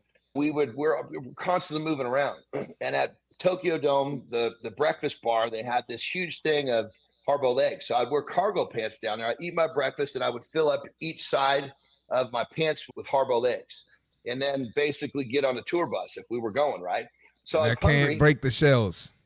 Exactly. So the whole thing was like I literally just had, not even in bags, I had hard-boiled eggs in my pockets, but they had the shell. So that's exactly right. Then eventually I just started, when they told me I couldn't peel on the bus, I just started eating the whole thing. So the shell acts as your wrapper. I know your apartment smells crazy out there. Oh yeah, no. Keep in mind, you're not eating that amount of hard-boiled eggs because you're worried about the smell that they're giving off or that you're pumping out. You're eating I that can get many protein eggs for performance. I can get another protein source. I'm good. That just isn't the one for me. Just remember, brother, like I said before, I'll do the shit that you won't. And that's why I wake up before you. Yeah, but you're in a time zone, brother. It's the time zone. But it's the loop, so it doesn't matter. So I'm up before you. All right, then let's go. Then start eating. Bring a whole egg to the show. Let's do that. Everybody, bring a hard-boiled egg to the show, and let's see who's got the nuts to put that whole thing in the mouth with the shell and chew it down. I'll tell you right now, I'm not doing that. No, Johnny, I know Johnny, Marty doesn't like eggs. Sorry, Marty. I hate eggs, man. I don't eat eggs at all. So then you're off. Then I get that. You're off the hook on that one. But when it comes down to it, that's literally what I thought to myself when they said it couldn't eat eggs because I was making a mess with the shells. I said, I'll do what most people want. I'll just eat the goddamn whole thing with the shell and problem solved. And it probably solved my problem just like that because I'm willing to do the shit that most people won't. They never even thought that was on the way out. All those shells. On the what? On the way out. You got to chew them real well. Real well. Yeah. Do you have a Neapolitan shit? Was there shells in it? There must be shells in the shit. No, there's a lot of things in the shit. Eggshells is just one of many things in the shit. Hey, Marty, let's keep the call. Hey, Terry, can you call your husband out of here, man? Don't you need your husband's attention right now? I think he's needed. She's gonna get about 3 p.m. with 2 hours early. She's got 3:30. Excuse me, 2 hours early. She's gonna get a lot of attention by her request. So your wife is the GOAT. Yeah, Marty, what was your highlight from today or from the week, brother? Or maybe it was just his last conversation with Johnny. It was a great show. I love the arguments. It's like 2-on-2, like me and Tina versus John and Keith. I love that. Yeah, I love that. And at the end of the day, we all love each other. We're all friends, and so there's never a time when one of these little mix-up is going to change anything we're doing. We're all pushing each other. That's it. It's funny because I got people coming to me. It's like, how long have you known these folks? Like, you guys known them a long time? I'm like, oh, fuck no. I've actually never met John in my entire life. I just met John over the camera. Same with the one Marty's been here and hanging out. I had dinner with my family, and I just met Tina a couple months ago. But that's what's fun about this, is that we can be vulnerable. We can be real honest human beings, put it out there, and just throw a lot of love on the table. Coach, hey, Marty, it's funny. I was talking to Coach yesterday, and she's like, I can't believe I'm actually a fucking coach. Anybody who knows me in my real life would be like, you're actually a coach. I'm like, oh, yeah, she's Coach Flynn. I've never been a good coach. Yeah. Coach, what did you take from today or from this week there, Flinner? I just like today, especially, we're talking about things that we don't typically talk about and nobody really talks about. We're talking about erectile dysfunction. We're talking about faith in a lot of ways with Cord. Mm-hmm. I think these are important conversations, and I'm glad that we're a show that's actually going to talk about those things. Yeah, absolutely. I want to tell you what I took from it today. And it happened this morning. You guys probably saw it in my eyes or saw it when I talked. But when Cord shared those vulnerable moments, those personal moments, I lit up. I got goosebumps. Because I didn't know that was where we were going to go today. And the fact that Cord's success largely is rooted in the fact that his father, who started his life at 4 a.m., taught Cord that same thing. So, Christina, when we planned today's show around morning routines, had we known that was, I would have just, that was magical. And Johnny, you said it yourself, man, how sometimes the universe just shows up. Man, Cord comes up and he drops the fact that his dad had a habit, introduced this idea of faith and introduced the idea of seeds. And I'm like, oh my God, just magical. And if you could not have been inspired by that, oh, I don't know. And then we go into the knowledge that Jory's dropping around creatine. Like, holy smokes, man, what a way to end the week. So great show, great week of shows, and a great week of guests. And Shinku said something along the line of, where are we getting our guests from? We're just working on putting out great content. People are knocking on our door, but we're also inviting people to the show, which will give me a good segue. If you have a transformation story, if you have a story that you want to tell, you want to come join the show with myself, Marty, John, and Christina and say, hey, I did this, or I'm on my way to doing this. Come bring the story to the table. We'd love to hear you. We'd love to have you on Mornings in the Lab. All right, Marty, I think you got to rock and roll today too, brother. You got some shit to do. Yeah. Johnny's got some obligations, and I know Terry's on that list. We'll let those two rock and roll out of here, and myself and Flynn are going to get to the community corner with the creator spotlight. So, John, Marty, we'll see you guys on Monday. Have a great weekend. We'll talk to you guys along the way, okay? All right. See you later. See y'all. Right on. All right, guys. Okay. Coach Flynn and Keith are back here. We got the community corner segment of the show where we highlight creators, innovators, and game changers who are making waves on the social platforms. And today, we're going to spend our time like we always do on the LinkedIn platform on the creator spotlight. So I am going to, there we go here. Today, we're featuring somebody, and as I'm talking this, I'm going to set this up here, Jimmy. Today, we're featuring somebody who Christina found for us, and personal branding specialist. And just let me do this and do this before I ding my attention over here. And I'm not going to say like, can't Don't do the do. So today, nation, we are featuring a personal branding specialist with over not one, not two, 3 years. With over 3 years of experience, Josh helps. Oh, did I say his name? You said his name. I didn't say his last name. Josh helps individuals and entrepreneurs build and scale personal brands across various industries. Tina said various, not one or two, but various industries. He's a key player behind big growth, currently driving massive personal brand growth for entrepreneur. Achieving 150 million views and growing on LinkedIn, Instagram, and TikTok audiences by hundreds of thousands in just 6 months. This guy does not mess around. He's a creator offering game-changing strategies, and Josh, wondering what his last name is, shares insider secrets and the latest social media trends with over 100,000 followers, helping creators grow and monetize their personal brands. Today's Creator Spotlight for Mornings in the Lab with Keith and friends, and especially this morning with Keith and Christina Flynn, is somebody who I got to get my buttons set up, and that's my plan this weekend. And it is going to be Josh Sanders. Yeah, I said your name earlier, Josh. Josh Sanders, our Creator Spotlight today for Mornings in the Lab, all the way from London, England, building the best creator community in the world with Chris Donnelly. Are we talking the actor Chris Donnelly, Christina Flynn? No, creator Chris Donnelly. Why are we celebrating Josh Sanders this morning on the Creator Spotlight for Mornings in the Lab? Christina Flynn. Yeah, so I've been following Josh for a while now, and I really just love his style. His personality comes out in all of his work. And recently, he put a post out there that went just mega viral, like 4,000 likes. And it was really about the fact that just let's say fuck off to low self-esteem and self-doubt when we're bringing ourselves into this creator space. I think I know this especially from working with a number of my clients. You would be shocked, maybe you wouldn't be shocked. That is such a driver as to why people don't actually engage in this activity. It's the self-doubt. It's a lack of self-esteem. It's the stories that we tell ourselves. What do I have to say that somebody else hasn't already said? Why am I all that special? And I think that is an indication of the type of content that Josh puts out. I also really love that he's highlighting not only his perspective from obviously building his own personal brand, but he's highlighting the perspective of building somebody else's personal brand. So what does it actually take if he's working with somebody and a client to do that? And one thing I just love about Josh when I was looking at his profile is he's a professional football freestyler. And he's been doing that for 6 years. So he's a sponsored athlete who is also doing a lot of things on the side that he loves to do. It's obviously a big passion of his.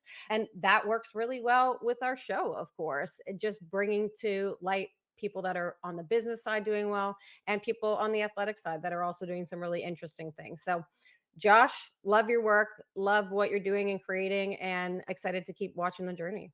Awesome. Josh, congratulations, my friend, for being named our Creator Spotlight here Mornings and Live. We want to have you on the show. Come hang out with us. Come tell us how you're doing all this great work with Chris Donnelly. Not the actor Chris Donnelly. No, not the Robin to yesterday's Batman. Nobody is going to know that reference. Just nobody. Just me? Just because that was the Batman movie that nobody watched with George Clooney and Chris Donnelly. That was the one actually nobody watched with the nipples and that's back from the 1800s. Anyways, hey Shinku, I'm calling you up, man. Shinku's I'm so grateful that John and Marty give us their time and Christina drops nuggets on social media. Shinku, wondering where my name was part of this whole situation.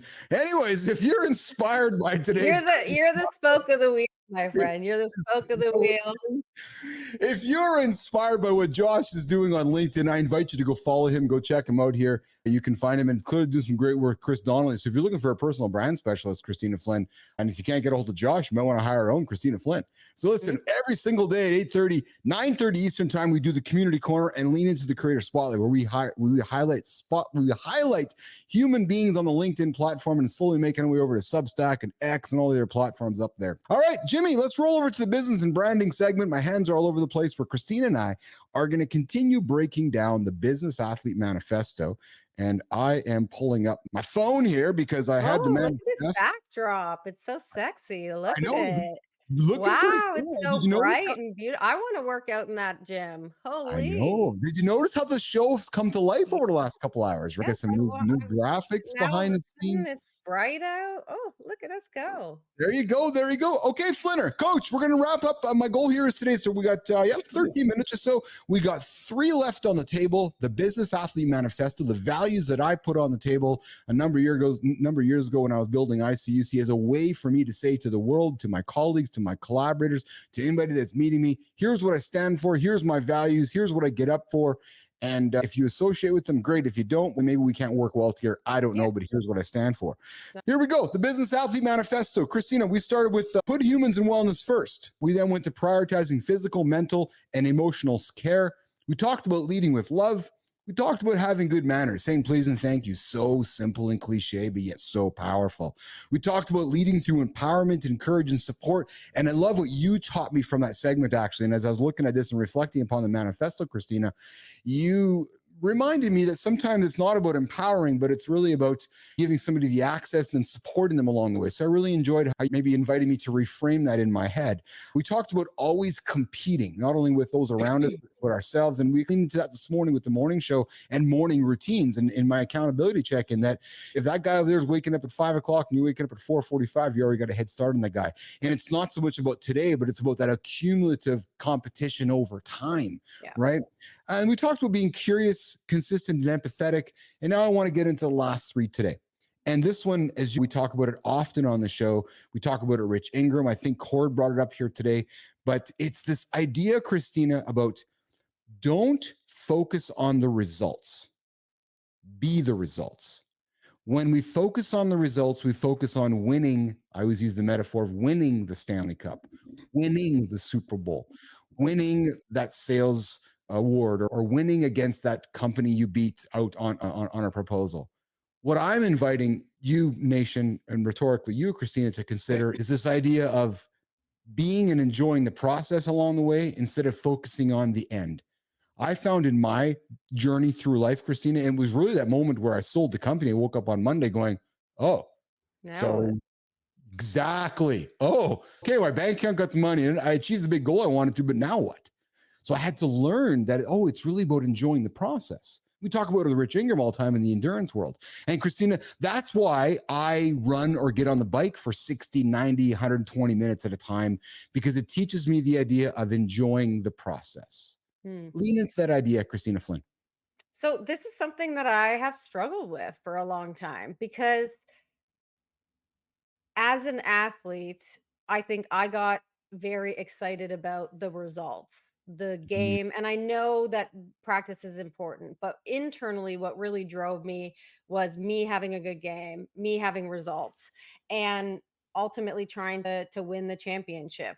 I took that mentality that I had to business and was swinging for the fences at all times without really realizing, like, yeah, big swings, big misses. Mhm. And sometimes you really just need to get on base. Like sometimes you really just need to move forward and move the games through the innings. So this is something that I've struggled with. I'm starting to see more clearly the benefits of the enjoyment of the process. Where I struggle, and maybe you can add insight to this, and maybe Mhm. some of our audience struggles as well, is how do you do if you're not focused on the results and you're focused on the process? How do you know you're going towards the right results? How do you know you're going towards the right thing? For me, if I don't have a goal in mind, I feel very lost, and maybe I'm looking at it the wrong way. But let me know what you think about that. I think you do need to have a goal along the way, Christina. But I think, and you and I have talked about this, and I've shared with you my experiences about the more list, less list idea. When I invited this whole idea of November coming up, that if you want to achieve something big, you're going to have to remove a lot of yeses on that list. And to me, that's about enjoying the process and figuring out the process along the way. Go, okay, so the big goal is this. Here's the big goal. Now to get there, I got to say no to a bunch of things in order to hit the yes.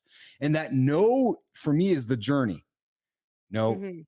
no, and then, oh yes, we achieved it. And then So we have an outcome, but we don't focus on an outcome. exactly correct. Because Christina, what I've learned is that the outcome is a fleeting moment. Again, I go back to my own experience. Okay. And I'll never forget it, man, because it was so exhilarating, but so disappointing at the same time. Okay, Keith, you sold the company. Here's your check.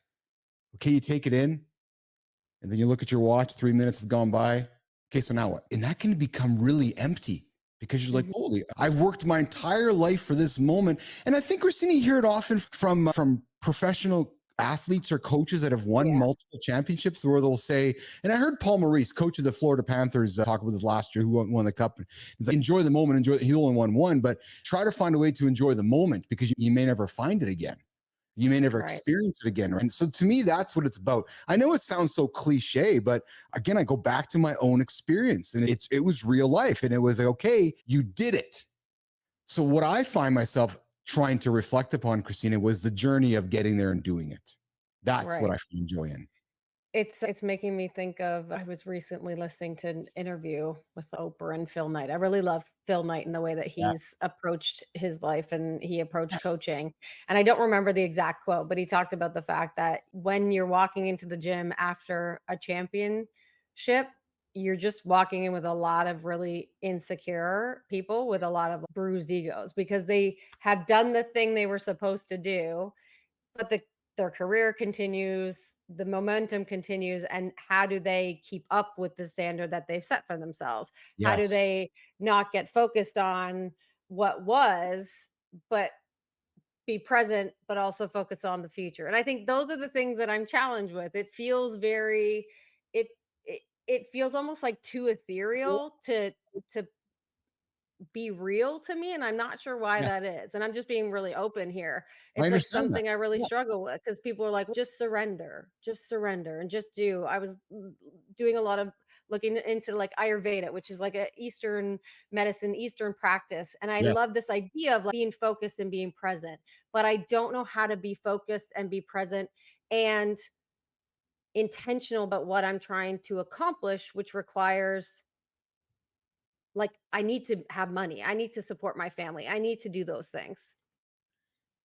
I think, yes, you're absolutely right. But I think this is why it relates so much back to the gym for me. Right? You have to enjoy the process of going to the gym. So when I go back to that 2.5 pound plate, right? So 2 plates on each side of a bench press is 225 pounds. Yeah, I can do that. And then you pick up this little measly like nickel. Okay, like that doesn't weigh very much. And then you put it on the bench, and then you can't do it. You're like, what the Mm, hell? But then you have to invite yourself to take the next few weeks and enjoy the process so that you can get under that bench in 2 or 3 weeks from now so that you can do it. So that to me mhm. is finding a way to enjoy getting up, doing the same thing. And I know that's where you struggle, Christina, which is getting up, doing the same thing and going, well, this is fucking boring because that's routine to me. And that's why I'm loving this dialogue, because I can see your struggle, because your struggle is a lot of the whole idea of routine is foreign to me. I'm trying to find a way to work routine into my life. And to me, finding routine is this whole idea of enjoying the process and then recognizing that when you hit the top of the mountain, you got to go down. That's the other thing, Christina, that I learned through my metaphors of traveling in life, right? We're so focused on climbing to the top of the mountain. We never ever talk about going down. When you get to the top of the mountain, it's only half the journey. Yeah. And it's true. And I guess when the outcome is selling the company, or the outcome for an athlete is the championship or whatever it is, it's maybe that seems more tangible to me versus just the idea we talked about, where what's your goal for fitness? It's longevity. What's your goal for like accountability to yourself? I want to show my kids the power of accountability. Whatever it is, like those things feel a little bit more broad, and maybe that's the point. I'm not sure. And I think that's why humans get so stuck with, I'm going to lose 5 pounds, or I need to lose 30 pounds, because it's something tangible. It's like there's that tangible thing instead of, well, I'm going to live for a long time. What does that mean? What's that tangible? If you're carrying less body fat, if you're moving, if you're stretching, if you're doing all these things throughout your journey, you're probably going to live longer. So it's fine. It's trying to find a way to enjoy that process. I guess ultimately just have faith, like in finding a way to enjoy the process. Yes. And proactively driving it, because it's not going to happen by accident, as we talk about on the show all the time as well. Which then segues to my next one, Christina, on the list of the Business Athlete Manifesto. And this one with me and John and Marty. And I think this is an attribute that I think is very obvious to anybody that knows us. Always be the hardest worker in the room. I know it's cliche, it's a sports metaphor, but I don't think it's as obvious to everybody. People, I think what they think are working hard, but aren't working hard. So I believe that you got to show up, put the work in every single day. And that's hard to do, but always be the hardest worker. So we'll teach my kids. Comment on that? Yeah. And there's a balance there as well. It's working hard is not, and I don't like work smart, not hard. It's cliche, but again, a lot of things are cliche for a reason. I think working hard is identifying what is the most important thing to do in that moment that's going to push something forward, and then putting your intent behind that. Working hard also doesn't need to be directly related to the business or what you're doing. It's working hard to build that life that you dream of, and setting expectations for yourself and your team, but holding yourself to those expectations. We talk about this with kids all the time. They don't give a fuck what you say. They care what you do. The same thing happens with the team. I remember I went back to play. I had like small eligibility when I did my post grad in college. And I was like, I'm going to play a semester. I'm going to just fuck it, whatever. I'm only here for a semester, but I'm going to play. And I remember going in there, and I took this college to university is a different level of basketball and a different level of commitment. And I remember just the way I was wired. I was the first one in the gym, and I was the last one in the gym. And what I loved seeing was this momentum that happened. They weren't that serious beforehand. And then all of a sudden they saw somebody else doing it. It was like, each day I had a couple more people joining me. Each day I had a couple more people staying with me. There's a real benefit to surrounding yourself with people, and then holding yourself to that standard, hoping people will come with you, but expecting nothing. Yes. Yes. Before we get to the last one, Christina, I want to go back to the enjoying the process instead of the outcome. Can you imagine the athlete that shows up in year one and wins the championship? Can you imagine? Really difficult. Because for the next 10, 15, 20 years of their career, they got to find a way to find purpose, which is showing up to put the work in. Because as an athlete, your goal is what? To win the championship. Yeah. And when you show up in year one and your team wins it, you're like, oh, so now what? So well, I suppose it speaks to this idea of not looking for purpose outside of yourself. Yes. These are all external validations of our own internal insecurities that we're looking for. We're looking for someone to say we're good enough. We're looking for a championship to say that we've worked hard or we've done the thing that everyone wanted us to do. Whereas that is an internal exercise. I am learning that, and I'm getting there. I still find it quite difficult, but maybe that's what the point is. It's like, you can't, whatever the purpose is that you're seeking, it's not going to be outside of yourself. It's going to be internal. That's right. That's right. And then Tina, the last one, it's a fluffy one, but I think as you've gotten to know me, you know how much value I place on this. And it's this idea that the Business Athlete Manifesto, there's two words here that I place a lot of value in. Be obsessively kind. I think that if you can be obsessively kind, you can achieve anything, because you can work with others that will help you achieve anything. And I know it sounds so simple and so cliche, Christina, but it takes no talent. It takes no expense to be obsessively kind, whether it's with your customers, your colleagues, your collaborators. But it goes back to another original one, which is using good manners. But man, kindness is so powerful, Christina Flynn. And yourself. Like, right? As business people, that stuff is easy for me. My customers, my clients, the external things and being kind to them. That's the way I was raised. The hard part for me is myself. Like and we've talked about this. My internal voice is not kind. I am not kind to myself. And so it doesn't really matter what I'm putting out there externally, because at the end of the day, it's never good enough for that internal voice. It's never okay. It's never kind to me. And so I think that's in addition to everything you've just said there, being kind to your team, being kind to your clients, to your customers, being kind to yourself as an entrepreneur, because it seems to be a theme that those of us that tend to get into this space, we've all had a journey. We've all had this journey and transformation that we're on, but we tend to be pretty fucking hard on ourselves. And if we can't be kind to ourselves, no amount of success externally is going to matter. It's never going to be enough. Yeah, said. And I'll be honest with you, when I wrote down that last attribute of the manifesto, I wasn't thinking so much about myself. I was more thinking about everybody else. But you raise a very valid point. Taking care of yourself and being obsessively kind to yourself first is a great way to help you be obsessively kind for everybody else. So there's the Business Athlete Manifesto, Nation. We worked on it all week. We talked about it all week. The values that I hold, the values that I put on the table, and the values that I hope will stand for business athletes that join the lab and maybe are looking for some guidance. Cord talked about faith, and some people look to faith. Some people look to other values to help them move forward, and maybe these will help somebody create some awareness to help them move forward as well. Flinner, we're done today. Another day in the books, another weekly 5 days of the loop in the books, and we're off for the weekend into another week of shows next week, and I'm excited about next week's shows as well. So thank you for this week. Shows lined up. Thank you, Shinku. Thank you. Good time. Yes, Shinku, I appreciate you, man. I appreciate you showing up every single day. I really value being in our community. And anybody who's joined us today, I invite you to like the channel, subscribe to the channel, share with anybody. We show up every single day, 8 o'clock Eastern time. Myself, John Anderson, C. Marty Fit, Christopher Martin, and of course, producer Flynn and producer Jimmy on the buttons. So we're going to get out of here. We got a big day ahead of us and a big weekend ahead of us. And we're back Monday, 8 o'clock Eastern time. Let's get out of here, Flinner. See ya. See you guys. Ciao.